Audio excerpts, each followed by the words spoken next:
got that tractor beam out of commission, or this is gonna be a real short trip. Okay, hit it!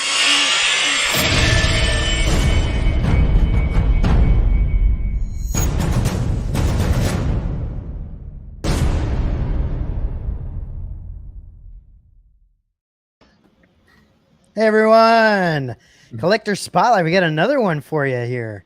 Hey. Man, these are coming thick and fast, aren't they? Jeez, Yeah, Jason's just killing it, setting all these up. I love it. So yeah, tonight we got Nick Klein. How you doing, Nick? Doing great, man. Appreciate you having me on. Hell yeah, and you're coming to us from Oregon, right, Bend? Yes, sir. Said? Mm-hmm. Hell yeah, dude. And Jason, you know a lot more about Nick's collection. Can you kind of tell us what we're kind of going to get into here? So what's different about this particular one, and Nick, if I make any mistakes there, feel free to correct me, but Nick has been, I don't want to say one of the only, but one of the very few that has gone in and been basically I would say, purist. So in addition to getting found parts, let's say it's a blaster or prop of some sorts, rather than having 3D printed in pieces or just placeholder pieces, the pieces from start to finish are basically all the original parts. And I think as we talk, Nick, you have had some placeholders as you've built up, but the intent is to finalize the piece from start to finish as a complete original found parts piece, correct? Yeah, absolutely. Okay. Yeah, so we don't see too much of that.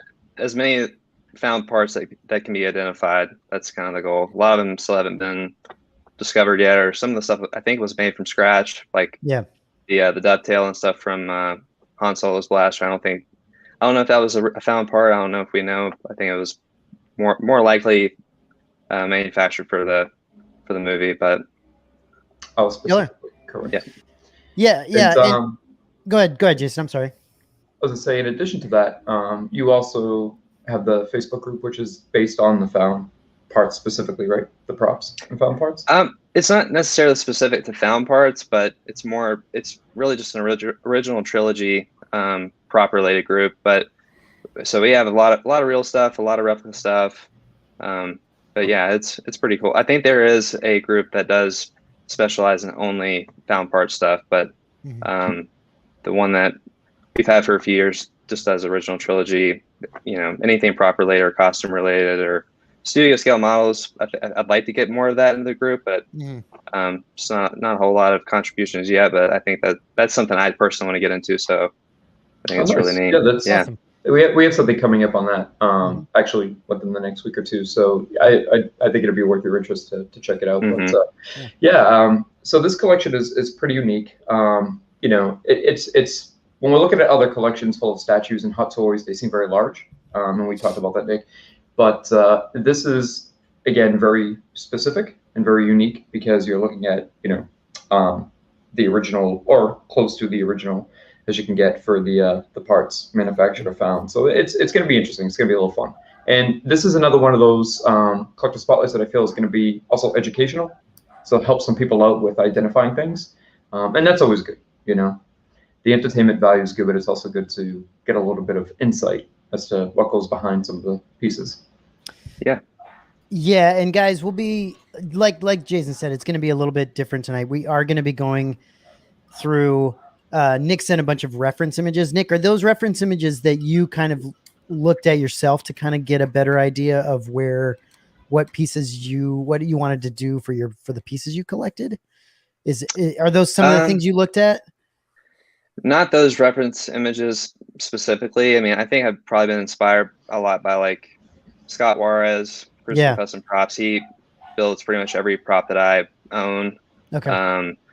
And a few other RPF members who have helped me, acquire a lot of these parts that are very hard to find. That's a lot of the stuff is kind of cool. Is it's relational, like you build relationships within the community, and of course, there's a lot of people that have worked years to identify, just like the water boot stud on the V2 recently that came to light. Like that's stuff that people search for years and years. So I'm kind of just I've benefited from that. I've not made discoveries or procured reference photos of my own. It's just more or less me piggybacking off of people who have done the hard work and Yeah, of course. trying to find that stuff, and they've been gracious enough to help me. So it's cool. It's a cool little community.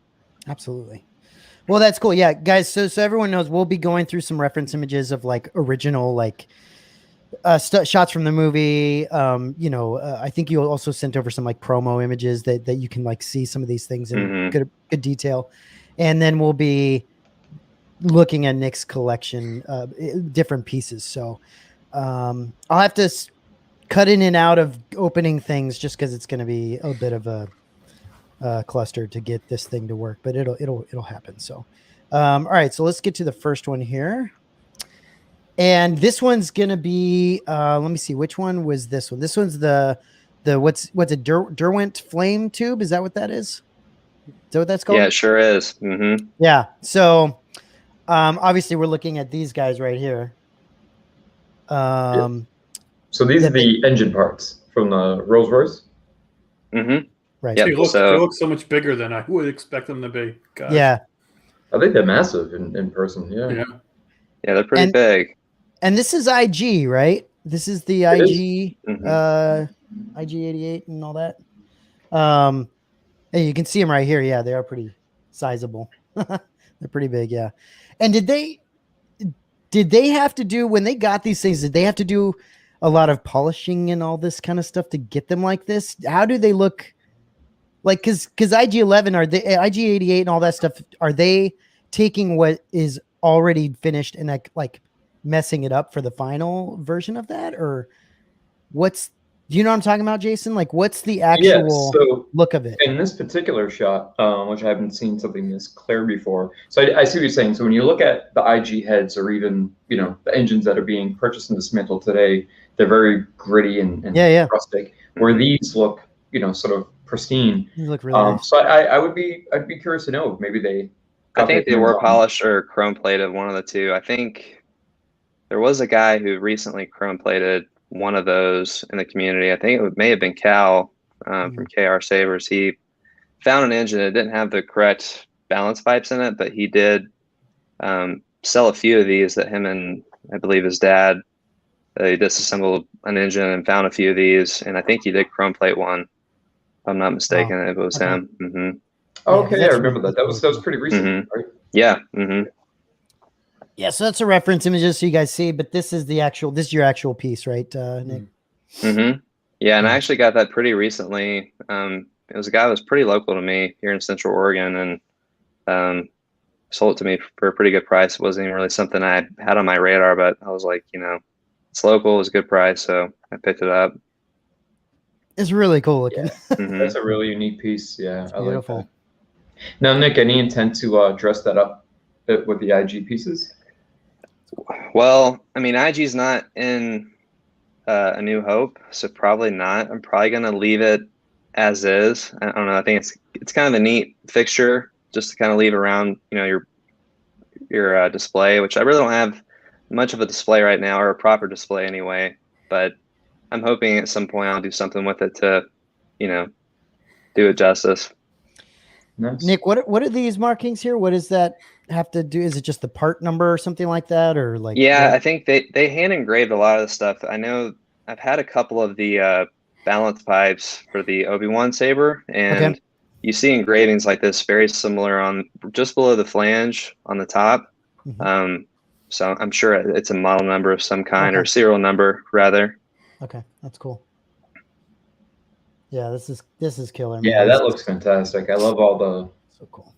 I know it'd be hard for me to strip it down and chrome it or polish it. I don't know. I just can't do it. I can't comprehend like how they decided to pick these things and use them. Like, you know what I mean? Like, it's just so strange. Some of the stuff that they and we'll see a lot more. Yeah, it's a lot more of the stuff that you have here, Nick. It's just so weird, all the pieces they put together. I'm not an expert on the origins of, how they found or how they chose to use this stuff. I think I could be mistaken, so don't quote me on this, but I think they got a lot of the stuff, really on the cheap, basically, and they just, cobbled together whatever they could to make it look space agey and different. And some of the stuff they even rented, they had to return to, a prop company over there, BAPTI. But I think these airplane parts. It just so happens these are the pieces they used, right? They found all Yeah. these scrap pieces. Yeah. And you actually see interesting. the flame tubes and the burner cans. I think you even see it behind Aunt Beru, and it's right after they, stormtroopers took them out. You see them kind of burning. You see one of the burner cans that go over this behind her, and you see a few shots. I don't know if in the movie, but in the reference photos I've seen, you even see the burner cans behind like Obi-Wan and Luke, and so they're all over the place. And then it makes it an appearance again in ESB with IG. So it's pretty neat. It looks really cool. Literally both of them were on fire in that shot, would be my guess, right? Yeah. It is interesting going back to that because in Star Wars before ESB and Return of the Jedi, they literally had to make do with what they had, which is why the pieces are so random. And which is why I think that this part of the hobby in a collection like this specifically is so interesting, because you're going back to real world pieces, where in most movies, if you're trying to, acquire a part that's a prop, you're going either with a cast or potentially that original prop from the movie. But this is one movie where you can physically go out and grab a random piece from a washing machine or a refrigerator or a jet engine and have yourself an original related prop. I mean, the budget was peanuts for Star Wars, so they really had to make do with what they could. Yeah, we were talking about this a little either a couple days, I think maybe a couple days ago, Jason, where we were saying the budget was like nothing, but how smart, like how wise 4 million was, or something like that. Yeah, but how smart was George Lucas to be like, no, I'm good. Just give me the the rights to the whatever the licensing rights. Yeah, licensing rights, and I mean, how smart was that? It's crazy. Didn't Jason? Weren't you saying that Alec Guinness did the same thing, right? Yeah. So I think I don't know if it was 100% of his pay, but he basically forwent his pay for starting in the movie and said, "Give me something like 0.5 or 1% of the box office." Yeah, it was like 1% or something crazy. Yeah, so at the time it was kind of like a joke, like 1%. Yeah, it is. There you go. And now the guys, like I said, his grandkids are still eating off of Star Wars, and they will be for the next. It's crazy. I mean, while I was saying it, like where everybody else got like a $10,000 payday to be in the movie, this guy's making $100,000 a month in licensing royalties. It's freaking crazy. It's crazy. So let's move on. This is the what is the DL-44, right? DL-44. Yeah. So this is considered the hero, right? And these are reference images. So we'll see Nick's version later on here, but and pretty much just these were pretty much completely sourced from the RPF, and very gracious to the people who willingly share them over the years. So a lot of people pay money and stuff for these reference photos. So anytime when they share them with the community, for discussion like this or research, it's really neat. That's so good. Dude, in looking through some of these, I was like, man, there's a lot I haven't seen a lot of these images before. It's pretty crazy.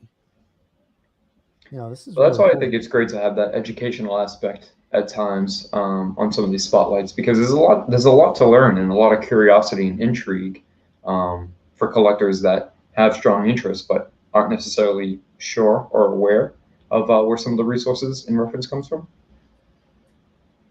This one's a funny one. This is awesome. That's a live firing prop too. He's pointing right at Mark Hamill. I mean, they didn't have actual live ammo rounds. I think they just used blanks for the smoke and the fire, but still, it's a pretty funny shot. That's a great image, huh? This is cool. Wow. So that's what it looked like, I guess, pre-production. I think the lower is not painted, whereas the first image you showed where it was kind of at an angle, it's kind of what it looked like during production. But the spotty crossbar, and so. What's this right here? What's this engraving right here? Do you know what that is? So that's the brand of the scope, Okay. Hensoldt Wetzlar. So it's a World War I scope. I think it's German made. A lot of variations of it. It's very hard to find, but a really, really cool piece. That's so cool. And these aren't. Oh wow. I've looked into some of these. These aren't cheap to get. these days. No. Like to actually find something, Yeah, and the it's real expensive.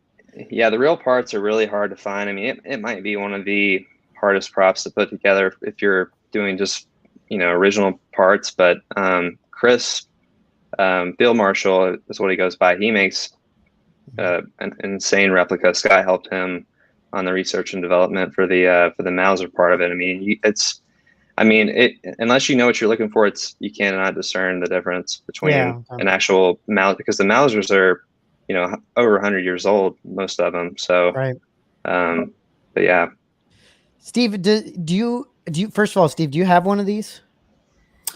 I have a Master Replicas. Luke is probably the closest thing I have, but I don't have Hans. Okay. But yeah, I find this so intimidating, honestly, to go out and, because there's I don't know, Nick, maybe I'm sure you know better than me. There's like different variants of this from the different movies and all that. And it's just, for me, it's overwhelming. There's a lot. I feel like if I was to go out and try to get this, I would have to do a ton of research first before I did. Yeah, you would think, and if you were strictly doing it on your own, you absolutely would. But I mean, again, Scott's like, from the time that I approached him about this, and yeah, I think originally I commissioned him for a lightsaber for a Graflex with FX stuff into it, and that's how I got into the hobby. But when I gradually moved on to other props, and I would say he's the authority on this kind of stuff, and just, I mean, he's very knowledgeable. He knows all the different variations, and just the things to look for. Like, that's the type of person that if you're going to do it, I mean, you want it built correctly too, which he's very, very skilled. So I mean, he's really great at what he does. I never would have procured something like this without his help and insight. Yeah. Juan's asking, original weapon was a Mauser? A C96 broom handle Mauser. Okay. So this particular one was a wartime commercial issue, so it had the updated safety. So there's some stamps on there that indicate the difference between a wartime and a pre-wartime. But okay. What an interesting looking weapon. That's so cool looking, dude. It really is. It's so cool. It's so cool.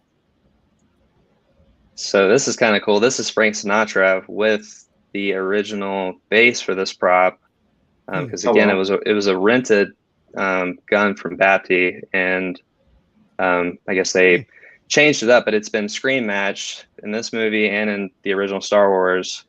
Serial numbers have been screen matched to it being the same prop, so it's kind of a cool tidbit there.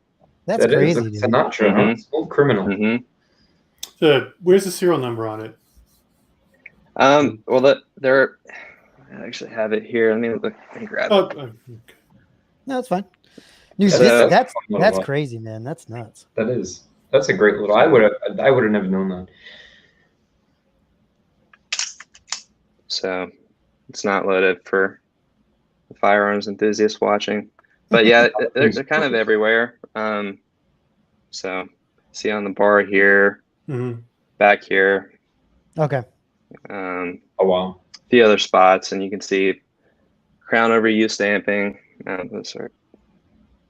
Here. So the serials all match on this one, but the original one, or the one that was used in A New Hope, the upper didn't match the lower. Okay. So Interesting. For whatever reason. Okay, and this is your piece right here, right? Yep. Yeah, it's beautiful. Look at the heat staining on there. Yeah, it's great. Wow. Now, is this operational, Nick? Does this piece actually? It does fire.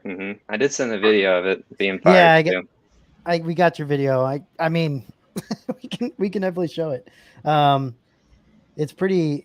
I was not expecting this thing. Like when I saw, who is firing it? So it's my wife, Courtney. Okay, yes. So when I saw your wife firing, I was like, man, that I did not expect that thing to fire. Like I didn't know what I was looking at for a second, because I was like, yeah, it's so crazy. There's only a handful that I know of, and Scott's built the vast majority of them. But I think it was Jerry Michalik, who's like a world-renowned like sharpshooter, a fast shooter. he built one for I think it was a 1-day build or a 2-day build, but Scott was on his show on the Outdoor Channel, and the show was called Shootout Lane. I think it only ran a couple seasons, but Scott actually built one for Jerry, and I think it was one of his earliest ones. But he's built that one, and I think he has 2 or 3 personal ones, and then he's built this one, and maybe one for Brandon, who owns the original V2 prop. Oh, It's so cool. And Nick, you have some fantastic photos, by the way, of some of your pieces. Thank you. it's beautiful. Beautiful. I'm very much an amateur. I got a cheap little DSLR camera, No, but I that's try to great. make the most of it. Oh, you Yeah. you did these images? It's great. Oh wow. Okay. Yeah, me and Matt were talking about that earlier today. Oh, it looks great. It's images just like look a little light fantastic. box. You using a light box or something, Nick? No, it's actually all natural light. I just do it in Okay. my kitchen. Yeah, it looks great. Or in the dining room area. Yeah, I love it. We get to see all the detail, which that's the one thing that usually gets flooded out. Yeah, it's really pretty. What a gorgeous piece. Wow. It really is beautiful. So I think part of the, where Steve had mentioned it can be intimidating because there's so much and it's somewhat overwhelming. And as the community, as we know, is fantastic at assisting one another, and the amount of research and time, effort, and energy and resources that goes into it is also fantastic. But I think it takes a specific type of collector, because part of assembling a piece like this is actually acquiring those pieces. That's part of the enjoyment, I would assume, right, Nick? Very much.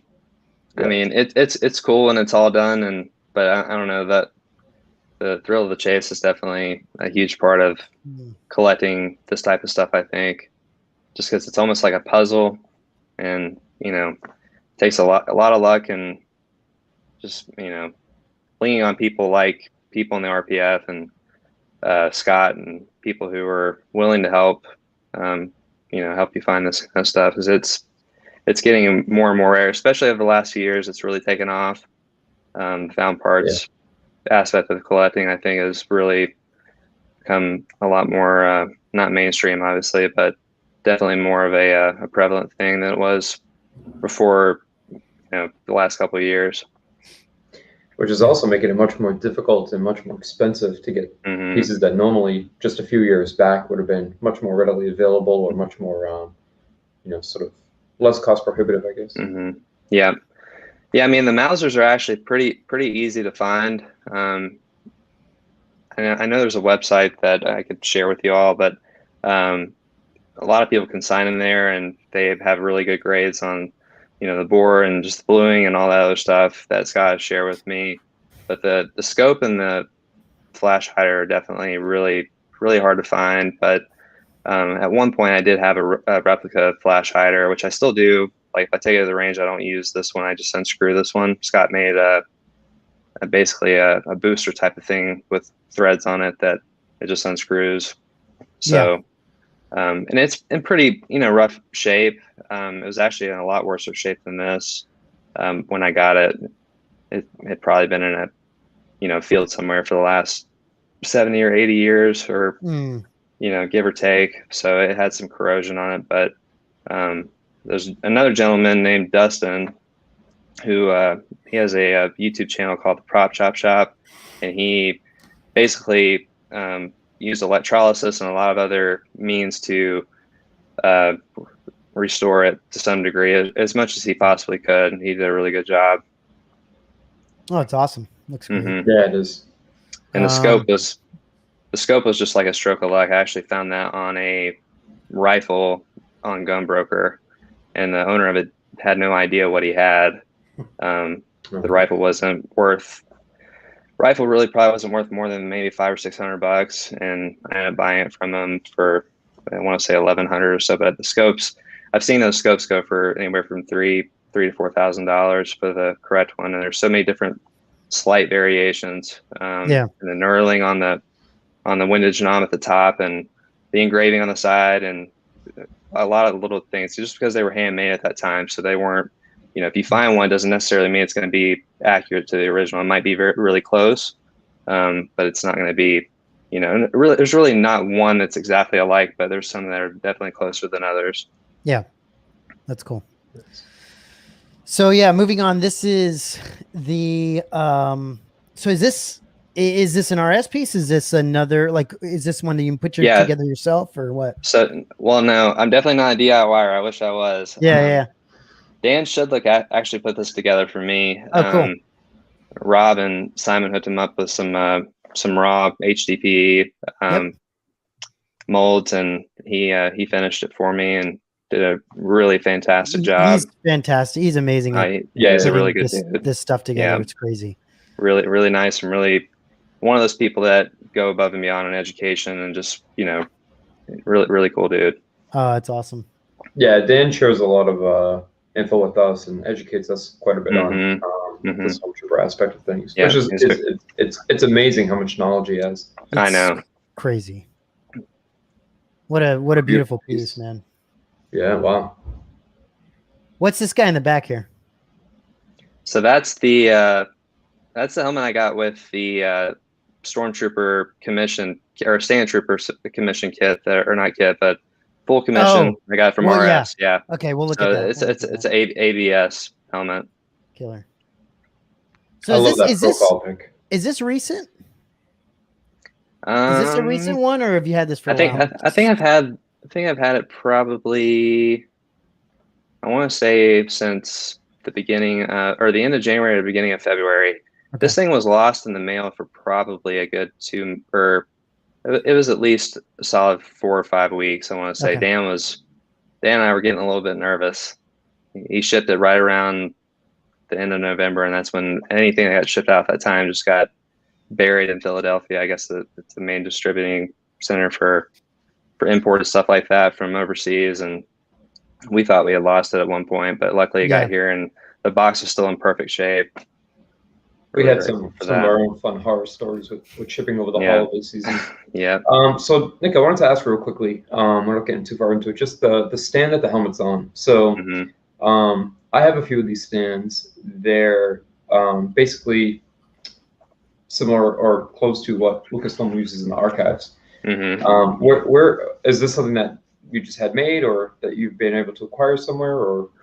No, so Solo Told actually made these years ago, and I think he still has some of them kind of laying around. But he sold me this one probably close to 2 years ago. I bought it for an SL Vader helmet that I unfortunately no longer have. When my wife and I were getting gazelle intense, as Dave Ramsey says about getting out of debt, I reluctantly sold it, and I regret it. I mean, I don't regret it, but definitely miss it. Yeah.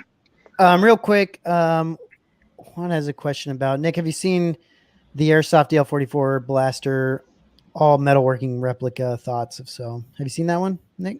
I have seen that one. I think they may have used that. I could be wrong. I'm not a full-blown expert, but I think they may have used an Airsoft Mauser replica for the Solo movie. Okay. That was the base for that prop. And then Sean's saying, is the silver circle part of the original Mauser? No. So there's a few theories around that. They think it may have been something that was attached to it either during the Naked Runner when that was being filmed with Sinatra, or at some point between then and the time that A New Hope was made, that basically it fell off and left that silver spot where the paint was taken off. Okay. So yeah, dude, this is a I'm trying pretty soon here to get I'm gonna get a Sand Trooper helmet. I think a full bust from RS at some point soon. It's my favorite. I just think it's so. I mean, I love it. The clean looking ones are awesome too. But I don't know. There's something about the Sand Trooper that's so cool looking. I freaking love it, dude. I might be sending Dan a message after the show. Yeah, it's beautiful. This looks amazing. It's freaking amazing. Yeah, I'm definitely gonna have RS put one together for me soon. Obviously, I love the detail here. Yeah, like the red undercoat, like kind of showing. He showed me some reference pictures that, I mean, it looks identical on the inside. Yeah, that's so cool. From the paint to everything. He put vintage fasteners and straps in there too, which is pretty cool. Yeah, straps. Yep. Mm-hmm. That's so cool, dude. That's amazing. Steve, do you have a Sand Trooper helmet or bust yet? No. yet, okay. My intent is I want to get the full armor. Oh, that's right. That's right. It's just it kind of took a backseat to another expensive purchase that Oh, that's right. I'm working to pay off right now. Yes, correct. Tauntaun. Somebody had the full, Yeah. somebody had the full Yeah. armor listed about a week ago in RS with the backpack. Yeah, I think it was Eddie. Yeah, it was Was it- Eddie. It's the I same. don't think it's on the backpack though, right? No, it Oh. wasn't Eddie. It was another gentleman. No. He had the full on ensemble. He had the backpack, everything. Hmm. Okay. But he radio silence. Like 3 or 4 people hit him up, and he just didn't respond to anybody, which I thought was Hmm. weird. Yeah, if you're going to sell something, you should respond, right? Okay, so now moving on, we're going to this little guy right here, correct? Mm-hmm. This is a droid. What is it? What do you call it? The droid collar? Yep. This is a killer picture, by the way. It is. Yeah. Yeah, it's This is pretty a- neat. This is a really cool picture of Luke. I think I might have found that one on Pinterest actually. There's a lot of good reference photos on Pinterest if you haven't looked there. And I don't even have a Pinterest account, but just looking for Star Wars reference photos, and there's a lot of them that pop up on that website. It's pretty cool. It's so cool. And here it is again in the screenshot of the movie. Mm-hmm. And he's actually got it in hand here. Now this got the rounded cap opposed to the other ones that we see, so I'm assuming we're going to see that coming up. Yeah, Yeah. so most of them are, I think all of them are squared off. I think that rounded cap is just something they put on there. I don't think the origins of it are really known. I think there's a lot of theories behind what it was, but And here's your Yeah. piece. mhm. Wow, like that's Killer. it is. Talk about a random piece to get, Nick. I mean, these are some really random pieces, but I love it. It's fantastic. That's really cool. The detail in these, just the So what is the main piece here? What is this from? Is this a camera part or? Yeah, so it's basically just a flash gun, just like the Graflex and a few of the other camera parts, and just kind of like with the scopes, like we were talking about earlier on the Mauser. I mean, these have a lot of variations too. This one, I think, I could be mistaken, but I think it might be one of the hardest ones to find. Because most of them have like a coin knurling on the bottom, but Luke's specifically in A New Hope did not have that. Right. And it was silver, but it was either Sharpied or painted black. So that's what this one is. And I did not hunt this down or put it together. Curdy Boy actually sold this to me fairly recently. you're lucky. Yeah, so at a really good price. Something to think about for everyone out there that's going like, what the hell am I looking at? I think, because, we obviously everyone collects different things, but what I love about this, and it's same goes for like the Wanawanga bunker bomb and all those little things out there. It can fill in the gaps in your collection like so well, and even if people don't know what it is, it still looks awesome. It's still Star Wars, and it looks really cool. I mean, this kind of stuff can look so cool next to statues. It can look good next to helmets. It can just fill those little small gaps that you're not going to put anything else there, right? It's just makes it a little bit more immersive putting it next to like a centerpiece, statue or something like that. Just I don't know. It's so kind of cool. it's pretty neat. I love it. I think it makes it a lot more interesting.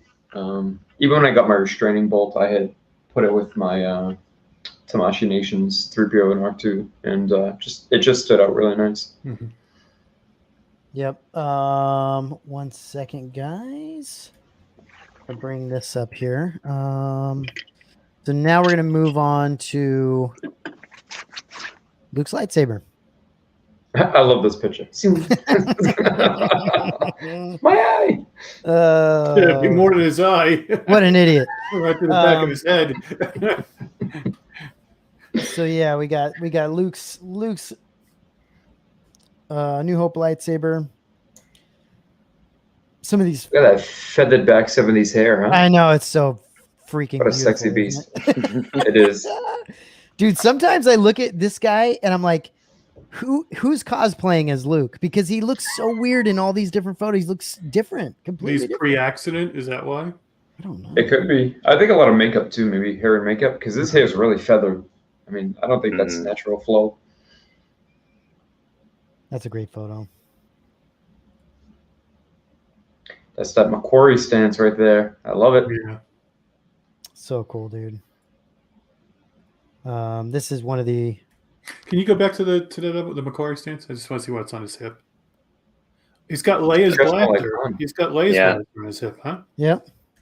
Yeah. Margolin, which I too sold one of those live firing one last year or the year before. Dude, this Taking whole myself like to that. this whole like belt system thing he's got strapped up to this gun is freaking sick, dude. That's Mhm. awesome. Yeah, Mhm. That's Looks cool like Han. costume. Yeah, it looks like Han. It looks like a mixture of Han and he wore that in the Metal Yavin scene at the end of the movie too. Mhm. A lot of people miss that That's right.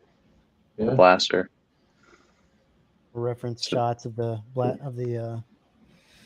and this Yeah, so is that- this is straight like we said before, like a flash gun, right? That they just Flash handle. and they added a couple different things here and there, and because these are all added, right? These grips. Yeah, those have never been really Okay. identified.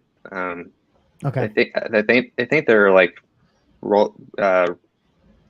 I guess like tracked for a cut board for the door to roll on, but they never found the exact match for it yet. So Okay. Wanawanga and a few other people make really good replicas of them. So Yeah. Ben with it, old Ben. These are some great shots, huh? These images. I haven't seen Yeah. a lot of I like that Well, trunk. The trunk itself is really nice. I know. Yeah, the I wish trunk somebody is would really make that. nice. And that That's was the truck used that's in. also with Superman, right? Yeah, I was gonna say. Yeah, it's in Superman too. Is it the same trunk?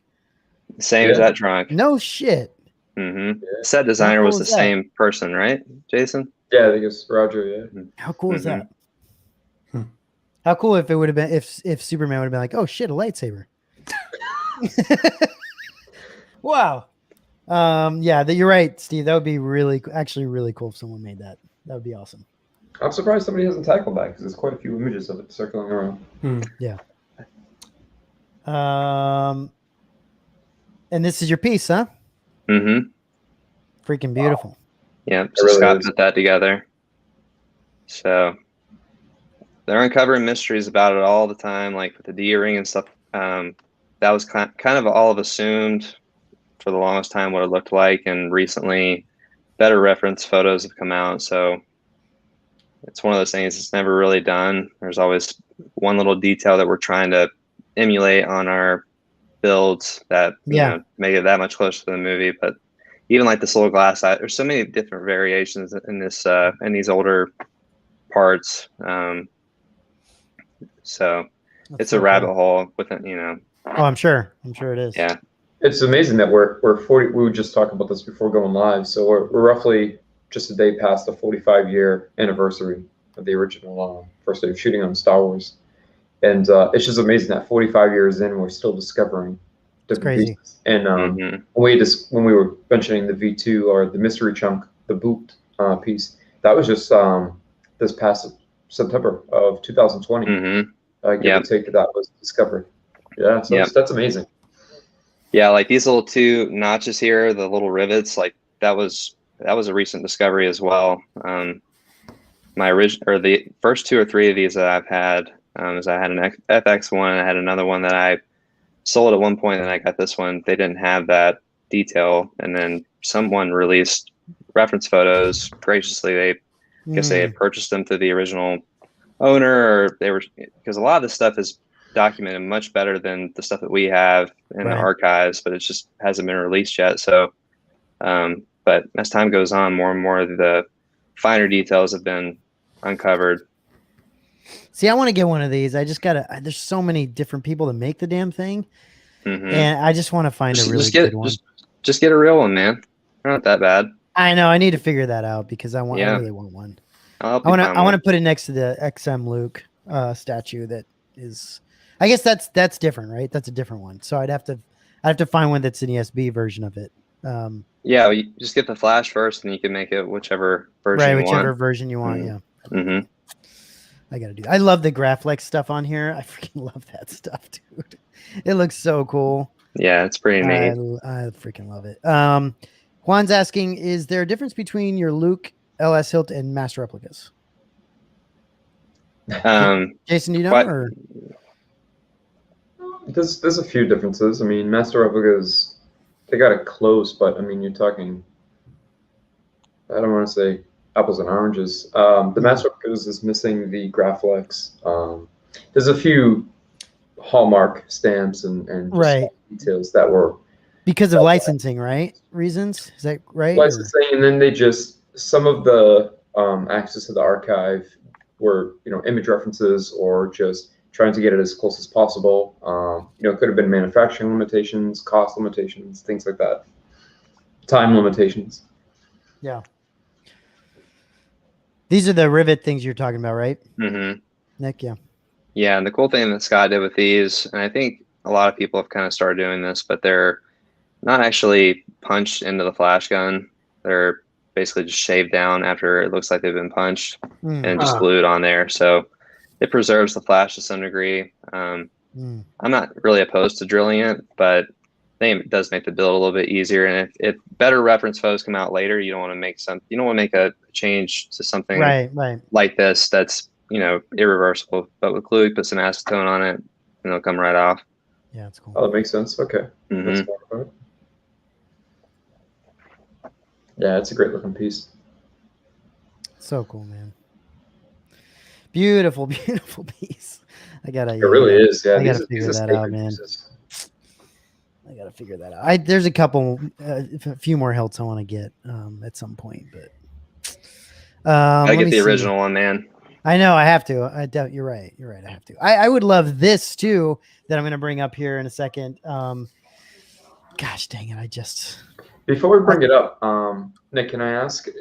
I meant to touch upon this earlier. So you've collected various things, but now you're specifically limiting yourself to strictly a new Hulk pieces. Is there any reason particular that you chose that? Well, I think the original reason was that I was lucky enough to, with the help of a lot of different people, to procure a genuine Obi-Wan hilt. So that was something I kind of wanted to build around.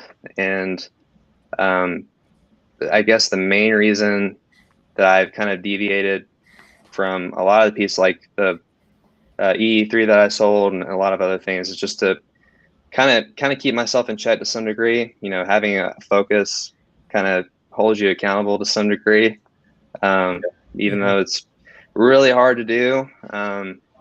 It's easier to say no when you have a sense of direction on what you want to do, and it's easier to hold yourself to it. So that makes sense. Okay. Yeah, no, that makes a lot of sense, especially like you said, both direction, discipline, and focus. And I was talking today, the Bosk, right? Yeah. Makes it easier to make a better decision. Yeah. Yeah, and I would say too, in addition to that, it's my favorite Star Wars movie by far. As great as ESB is, there's just something, I don't know, really magical about the first one, and specifically about the props, because I just think that, I know we kind of touched upon it earlier, but just in the way in which they were made, I don't know. I think aesthetically, visually, that movie is just, it's my favorite. So. Well, moving on, we got the macro binoculars, and this is this is one that I feel like I'll never be able to own in original parts, of course, just because it's fantastic, but takes a lot to get all these pieces together. And you'd be surprised. A lot of people have done it, and I've actually done it twice because I did sell my first set. Mm-hmm. So cool, dude. I think it just looks so cool. I freaking love it. This is awesome. Awesome picture. Jason, do you have these yet? Do you have a set of these? I don't physically have them in hand. Okay. I actually think the gentleman who's been a great resource and a great assistance is actually in the chat. If you see Seneca in the Yeah. chat, and I Mhm. think Nick, you may be familiar. Yeah, Troy, So he's nice dude. I've met him in person. We met at Celebration a couple years ago, actually. yeah, he's been Mhm.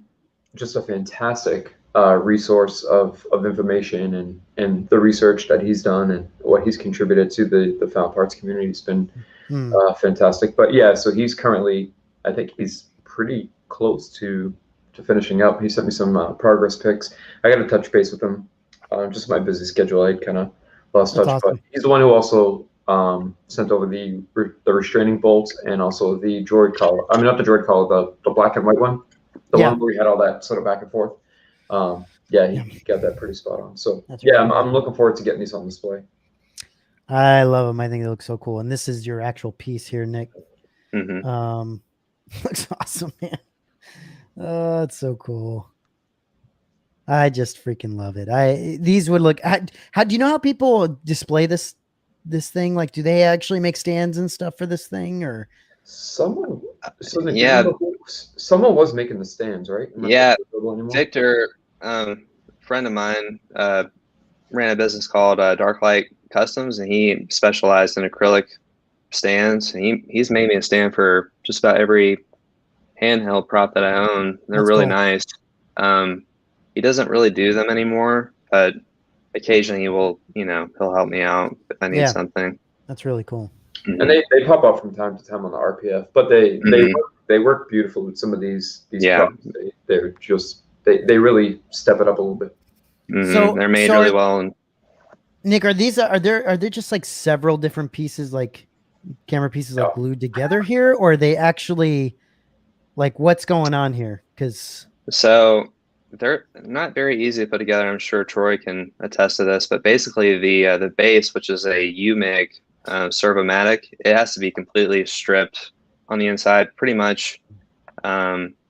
A lot of stuff is screwed together, and some of it's really none of it's really glued. No, I mean okay, it's all pretty much screwed together with threads, and Yeah. The transition box there screwed into the UMIG, which is the base of the camera. That big black rectangular part, that's not a real or an identified part. This part, That's a or fan made part. this Yeah. part, or Yeah, right in the center there, the first one. oh, this. Oh, I got Yeah. you. This thing. Okay, So, interesting. well, Okay. yeah. So the belt clip is fan made too, but the part where it transitions into the viewer, that's a fan made part. But all that stuff's get you. screwed together, and then the viewer actually slides into the black part. So, Okay. but yeah, it's a really, I mean, it feels really good, like it's substantial and Yeah. kind of Oh, yeah. kind of heavy. It's pretty cool. That's so cool. When love I it. saw Are the the- sorry, I was gonna say, I'm sorry, real quick. Are the lenses hard to find as well, or? That's the hardest part to find. The rest of Okay. it's pretty easy and not really that bad in terms of cost. Okay. I think you get a UMIG, like the base part of it, for $40 or $50. I've seen on eBay as of late, and then the knobs come off of various cameras, and those cameras probably run $80 to $90. But the lens themselves are fairly hard to find. They do pop up pretty occasionally. Yeah, Seneca's but- saying 5 different cameras here. Yeah. Wow, that's crazy. he sent me a work in progress pic, Matt. As Nick was stating, when you're disassembling so many different parts to make this one part, which is interesting because again, going back to the limited time and limited resources that they had, that's what's so interesting about it. That they took all that time, effort, and energy to take apart 6 different things, 5 different things, and then assemble this one. Crazy. So I basically got this work in progress pic, which is like an exploding image of all these pieces just laid out everywhere of the 5 cameras disassembled to be, going towards being reusable into one. And That's I was really just cool. like, it's so overwhelming, but amazing to see. It's fantastic. So you could do It's that, so or in universe too. It looks, or it Aaron just looks the saying- part perfectly.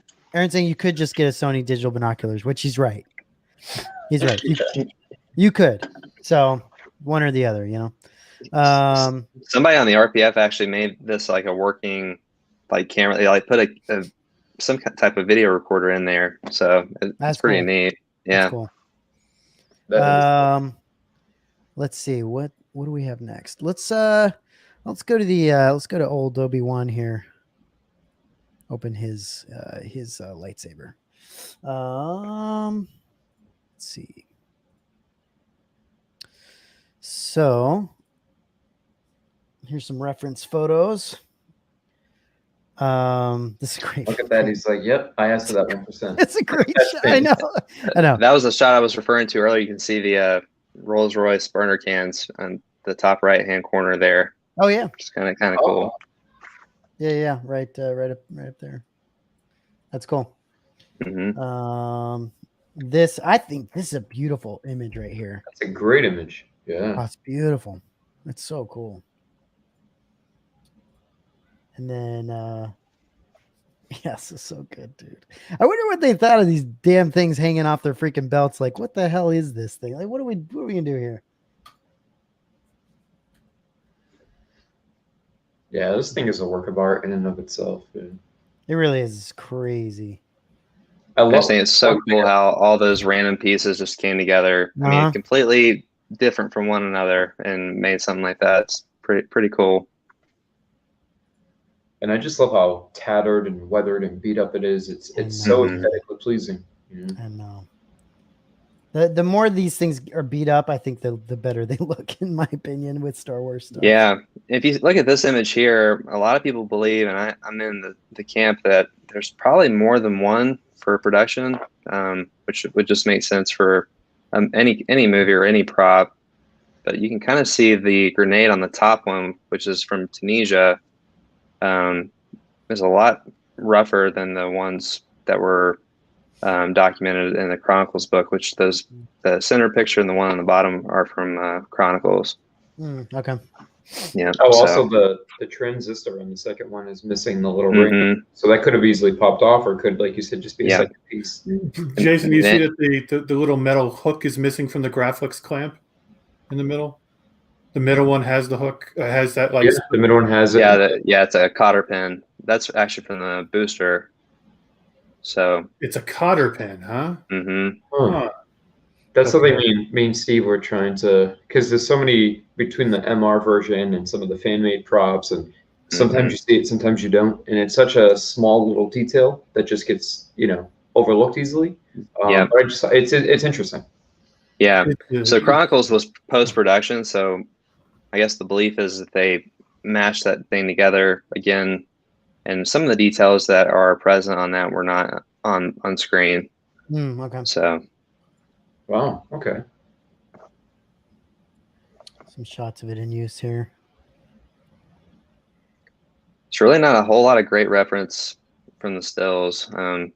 There's some decent shots, but it's not super visible like some of the other props are. Right. Here's your piece right here. Wow. That's a beauty, huh? That's a beauty. Bring it in here. Yeah, it's really, really pretty. Yeah, this is one of the coolest freaking looking lightsabers, I think. It's just so interesting to look at. Gosh, look at that. And there are some really nice. I mean, it's not I don't have a found parts one. I have the Roman props one, but it's still a very, very nice hilt. Oh yeah, I've had one of those. They're super nice. There's people that they can make some really good replica versions of this, and I love it. It's beautiful, heavy, super heavy. Oh, it's awesome. I love the weathering and grime and all this stuff on this thing. It looks awesome. Yeah. So the cool thing is that was in the burner can we're looking at. Not that specific one, but that's where all the grime and all the the weathering came from. It's just a carbon scoring basically. Yeah. So it's all organic. I love it. It's beautiful. And again, the Graflex, it looks awesome, dude. I love it. And if you're a history or a fan of history stuff like I am too, it's kind of neat to see like these World War I and II pieces, that have seen action and could probably tell some pretty cool stories if they could talk. Just kind of all cobbled together to make a really cool Star Wars piece. So there's a few layers to this stuff, from a collecting standpoint that you can appreciate. Obviously it's a movie prop replica that we all, love and enjoy, but there's definitely a historical element Yeah. to it too, which I think is So pretty neat. Do we know, Nick, if they used hot or cold? They don't know, but we don't even really know if there was an end cap. Like that picture you showed earlier where all three of them were on top. The end cap was missing on the Tunisia one. And then in the Chronicles version, we can't tell. Okay. And there may be a third variant of it from the Death Star shots, Yeah. but it's just not high def. I mean, it's pretty high def, but it's not. There's not really good enough stills to really know whether or not they're. Yeah. So. Okay. Nick, what is the philosophy? Your philosophy on weathering? You talked about the organic weathering on this, and obviously, this doesn't match what is on the screen. So, do you try to replicate the weathering to make it match on the screen, or you just take whatever is on the found part itself and you go with that? You usually just take with whatever's on the found part, and with the Obi-Wan, there's just so little reference available, and there's so many different variations, like in these parts, and just how they look and how they were. Yeah, like even the grenade, for example. The cuts on this one are technically not accurate to the Chronicles version. With Tunisia, we can't really tell whether or not they are symmetrical or asymmetrical. So, I mean, with this stuff, it's so rare. You kind of, it's one of those things that you can kind of take liberties with and not obsess too much over the really, really small details, just because, like, if you find, a balance pipe, or which is the emitter part, or a grenade, or a booster, like, they're so hard to find. You can't really be picky about it. I've been fortunate enough to, I've probably gone through, I probably could have assembled a few of these by now, just with the parts I've upgraded and swapped out over the last few years. That's kind of a neat thing too. It's never really, it's like I was saying earlier about the graphics, it's never really done. There's always little things you can improve upon if you are lucky enough to find a part that might be a little bit closer to the screen used one. You can swap it out and easily get your money back by selling the one you already have. So. Okay. That's cool. Here we've got something familiar. I think all of us will be able to appreciate here. Let's see. Let me open this guy up. This is something we've been seeing more people pick up lately. Oh, nice. And it's it's a Regal Robot CZ3 bust here. So, Nick, when did you pick this one up? I want to say it was 2.5, 3 weeks ago. Okay, so pretty recently. Yeah. Yeah. What inspired you to get it? Look over Matt's shoulder there. That's probably the biggest reason why I got it. I mean, obviously, it's just staring at you. Yeah, I knew what CZ3 was before, and I know Zorg on the RPF made pretty decent replica for years before we had an actual scan of one. But it was one of those things. I mean, Tom's just really cool dude. Obviously, cares a lot about what he does. The things he makes, and this thing is so true to the original one. So I think seeing that one over your shoulder kind of just nudged, because I was trying to restrain myself. I was like, I'm not gonna get it. I gotta focus on other, like, more well-known, like, things. Like, eventually I would love to build an R2. I think that would be super cool. But I was just like, if I pass on, this, I know 10 years down the road, when I have all the stuff that is available pretty much all the time, I'm going to regret passing it up. So I was just like, I got to get it. So. Well, do you love it? That's a grab. I love it. I think it's great, right? It's so cool. It's so cool. Yeah. It's so unique. It's one of those things, Nick, where I'd say at least once a week, or if not, maybe every other week, we'll get a message like, oh, because of this, or like you said, you have a Matt shoulder, like, I bought a CZ, and it's fun to be able to influence people to add these things to their collection. But when they finally get it in, that's where you really get the wow factor, and it's even more than when they have it in hand. Yeah, absolutely. It's so different. Like when I first saw it, we've talked about this. When we first saw it, we were like, what the hell is it? Like, why would you want that in your collection? It's like a clown robot with bad makeup or whatever. And then once you start to really appreciate it more and go, yeah, like I've come to realize that I really more and more I really appreciate the random things that that's made Star Wars, like all the pieces that cobbled together, all the weird like characters, and- Asymmetry. Yeah. yeah, I mean, all that it's stuff so makes perfectly imperfect. Yeah. it's crazy. All the It's- arbitrary stuff, I think. Mm-hmm. It's beautiful. And it goes to like what Star Wars is, right? Star Wars isn't this like Star Trek perfect like looking Yeah. universe. It's like very, very like It's very just- real. oh, it's super real. Yeah. It's crazy. Yeah.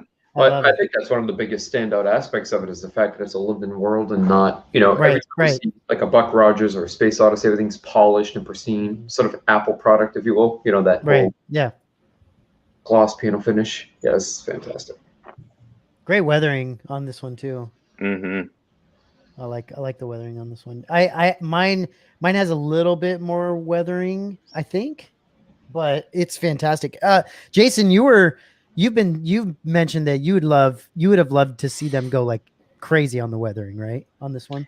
Oh yeah, so mine's a little bit more heavy-handed, I think, around the mouth and this section here. I shared some posts with you, Nick, I think, and it just the top. And I actually, after I did some additional due diligence, the costumes book, I don't know if a lot of that was added after the fact, or if it was, you know, maybe done beforehand and some of it got wiped, or, you know, as it got handled, some of the weathering came off. But I don't think there was more than one cast or mold made of CZ. I could be wrong on that, but I saw some subtle differences and variations. But this would have looked nicer because he was running around on the desert, and, you know, being tossed around by Jawas. It would have been nice Right. to just really be banged up and dirty and grimy. Yeah, Number 30. Very nice.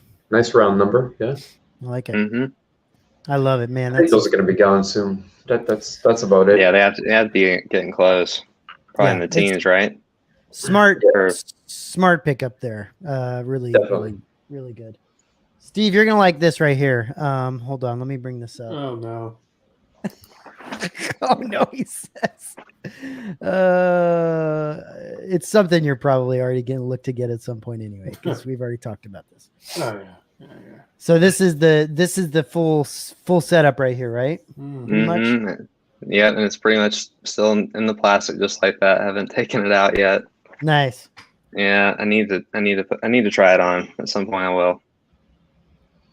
Now, is this a newer piece that they released? I haven't seen this one, or is this just a private commission? Or- No, so it's just a standard Sand Trooper commission. I bought it on Black Friday at a 10 or 15% off sale, so save me a few $100, and could be more pleased with it. I mean, it's just, I don't know, it's really neat.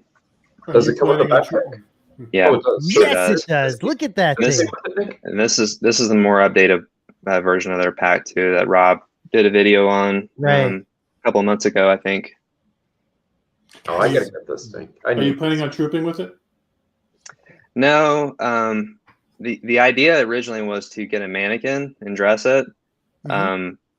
They took my measurements, and I talked to Dan a little bit about, you know, should I do my measurements or try to go with something that's more like, you know, screen accurate. And he said my build was pretty close, so I was like, oh, I'll just do, you know, my build. And finding a mannequin is a Which lot is- harder than I thought it would Which be. is, Nick, is the same as my build, right? You're the same height as me with like Hobbit like? Are you about Hobbit-like? 5'6", around there. Same thing. That's cool. So I'd probably wait, Nick, dude, this backpack would probably be huge on me. I gotta ask though, Nick. So this backpack, the one we're looking at, came from. This was part of the commission, the outfit. Yes, Did you add or change anything, or this is how it No. arrived? this is Really? exactly how it arrived. Yep. It's fantastic, Wow. isn't it? I've been sleeping on this, huh? Yeah, you Rob and have. Simon, if you guys are watching, send me a I message. know. I know. I mean, it's I'll be watching next it. level. It's so cool. That's insane. Steve, how have it you even not looks got- like it had a pic. How have Sorry, you not it gotten looks this like it had yet, that Steve? piece of leather. I was planning on getting it at the beginning of this year, Okay, but then something happened various forces have, Mother Nature has conspired against me. because of your Death Trooper. Go back one, This one? Matt. So is that like an actual piece of vinyl or leather? The stitching around Yeah, that video box? yeah. I mean, it's not cast in. It's real vinyl or leather, one of the two. I mean, it's It's legit, man. Crazy, dude. It all looks over so this. cool. I mean, just the pack alone is like a cool display piece, in my opinion. Was it a whole to do for shipping, or was it pretty straightforward? No, it was funny. My wife got this in a package one day. We were not expecting it. So they I guess they have a close friend or somebody that started with them in the earlier days when they started doing this. And he lives in the States. He shipped it from a resident address in I think it was either Arkansas. I think it may have been Arkansas. And we got this random huge heavy package from a name I've never seen before. And I'm like, what the heck is this? I'm like almost afraid to open it, but this is what it was. And then the very next day, the rest of the kit or the rest of the commission shipped from the UK. So That they pack. timed it pretty close. I mean, every detail. Because they do have people in the U.S. that do some work for them, I believe, RS, and so that must be what it is. For this, yes. Yeah, the rest, I mean, I don't know if they outsourced anything else, but this pack, I know it's a more up-to-date version of the ones they've previously done, and this was one of the first few that shipped. But it's, I don't know, it's perfect. You'd almost guess that they do a lot of the molding and a lot of the castings and all the other stuff. Send it to the person who's kind of putting it together on the pack itself, maybe, or something like that. Maybe, yeah. I'm not 100% sure. It's really cool. I mean, look at these. Yeah, either way, it looks great. These straps. I mean, it all looks. Jason. Yeah, Rob made a really good video, kind of breaking it all down when they kind of refreshed. Jason, I freaking love it, dude. He's just shaking his head like, "How did I miss this?" Did you know the video, Jason? The video where he was, the video where he was making this? Did you see that? I did, but I didn't think all of this innate detail was this fine. I have to say though, you need to wait until I get mine. You can't get yours before me.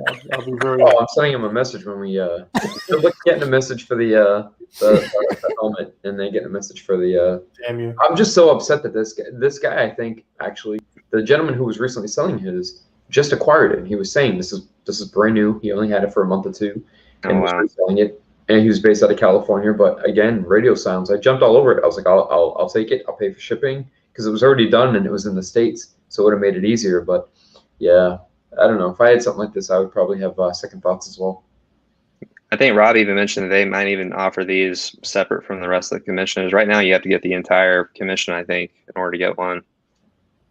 Yeah, we should convince Rob to do that because I don't know where the hell I'd put something like this, but it's freaking beautiful.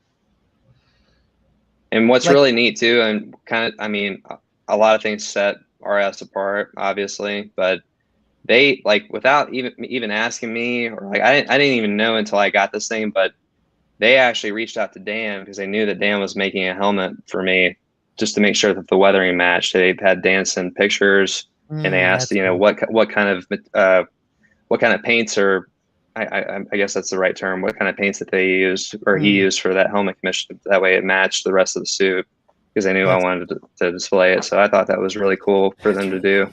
Yeah, it's really cool. And that's why RS is RS. I know, dude. I know. Killing it.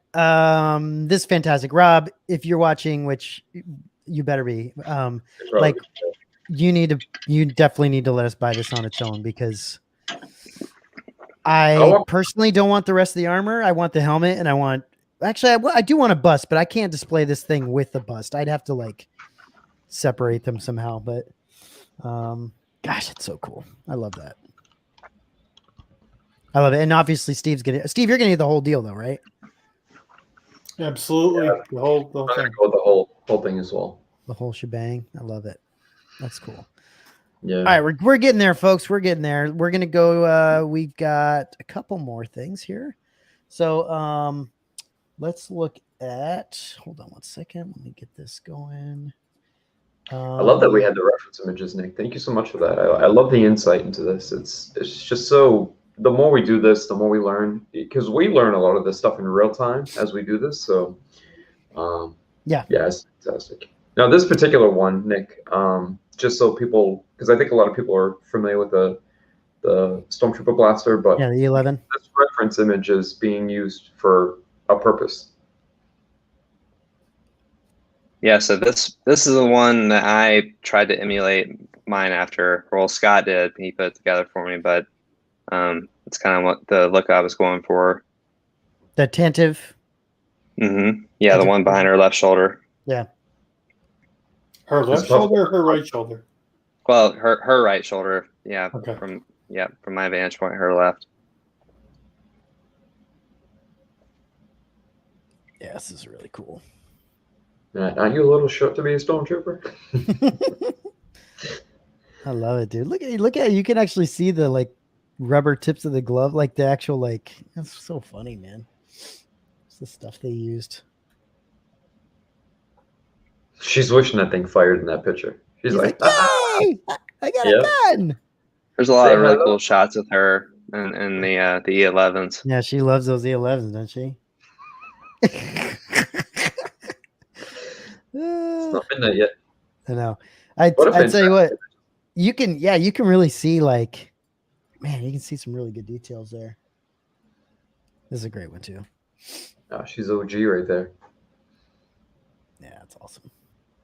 And this is a piece right here. Very Love nice. Very nice. I love all these wires and stuff. It's so cool, dude. Yeah, they're all so different. Yeah, Nick, sorry. No, what were you gonna say?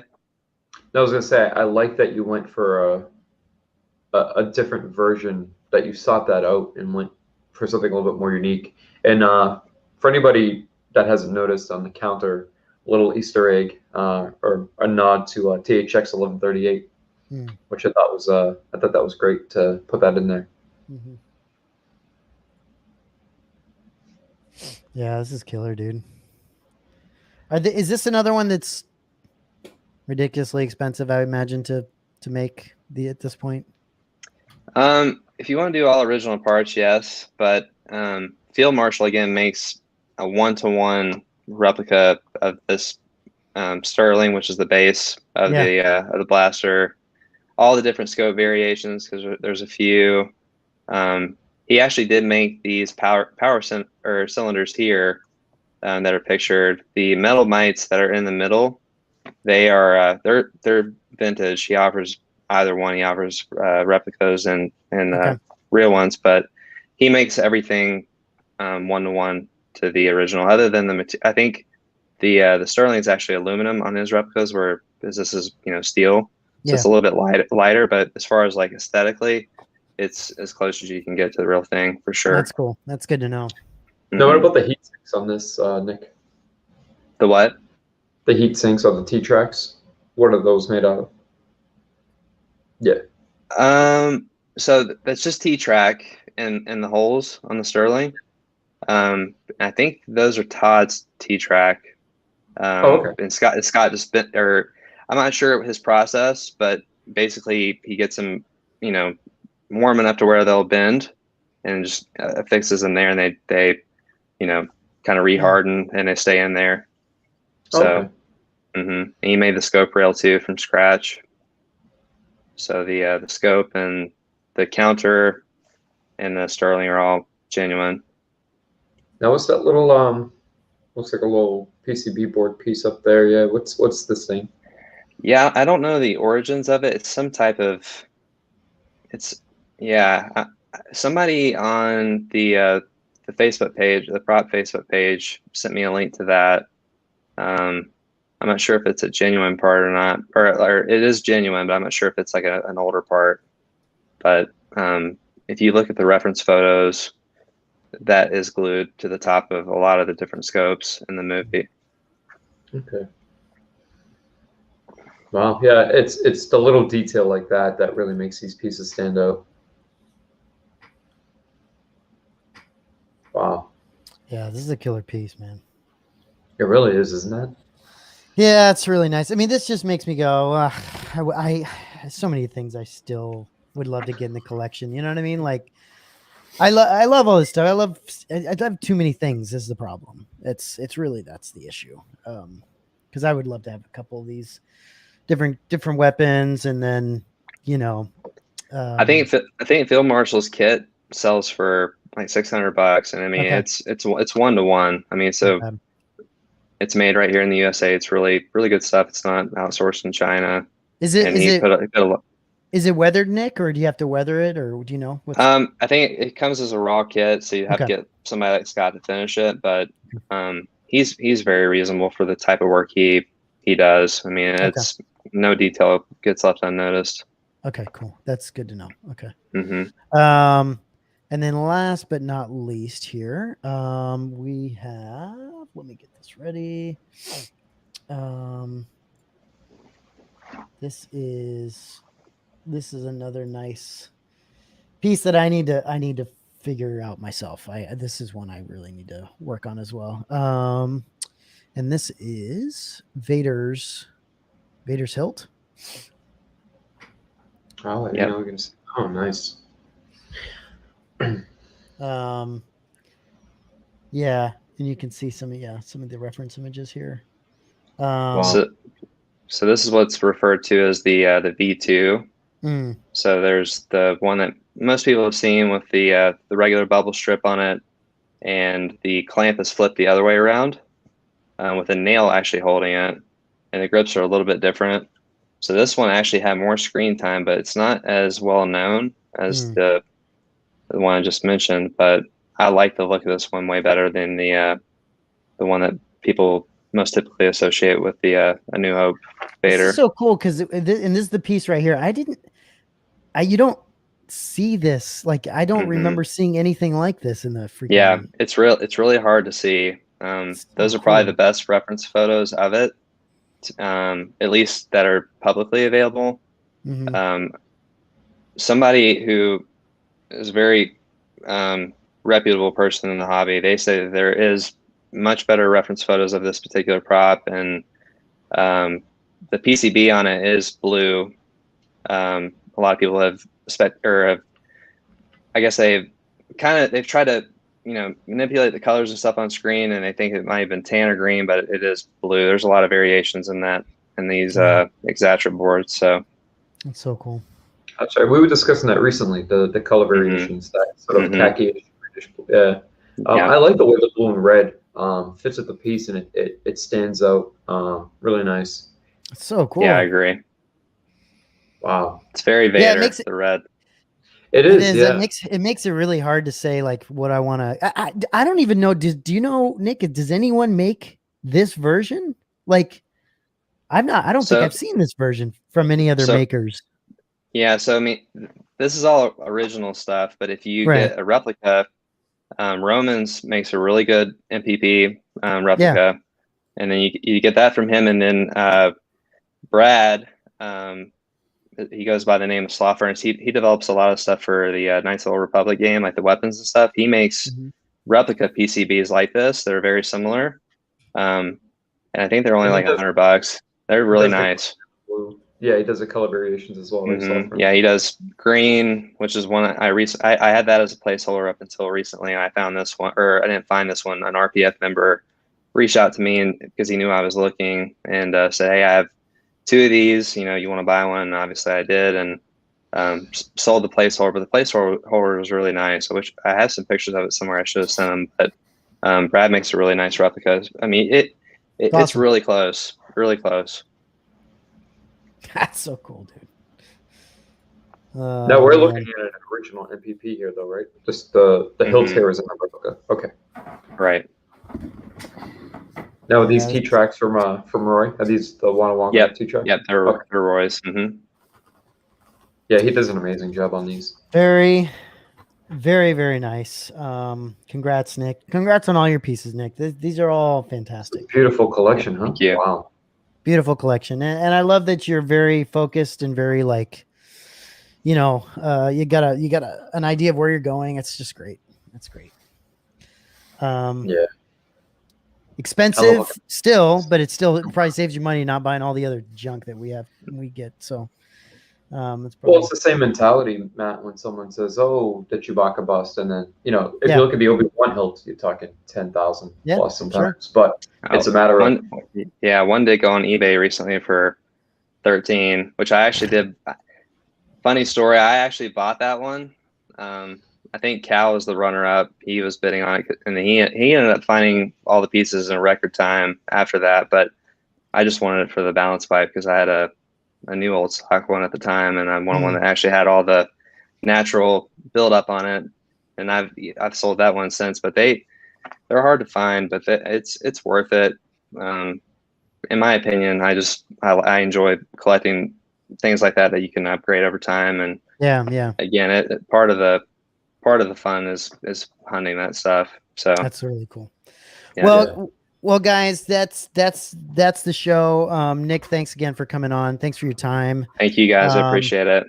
Yeah, man. Like that was a lot of fun. It was a lot of fun going through your collection. And Nick, do you have anything? So what's your group on Facebook? It's Props of Star Wars, Okay. the original trilogy. So Okay, cool. So yeah, check that out on Facebook, guys. Give them a like and go join that group. A lot of familiar faces there as well. I'm sure. yeah, from the RPF. Yeah. A lot of great guys there. I'm sure. Good sources. But yeah, guys, that's going to be it for us. We'll be back, I think Friday. No, we'll be back tomorrow with an announcement. But we'll be back with the group therapy on Friday, and then I think we got some more collector spotlights coming up in the weeks to come. So it should be pretty cool. So Jason, thanks for setting this up, and Sure. Nick, thanks again for coming. That was Thank you guys. Really appreciate it. freaking Yeah, really fantastic. appreciate it. So, Thanks, Nick. all right, guys. Thank you.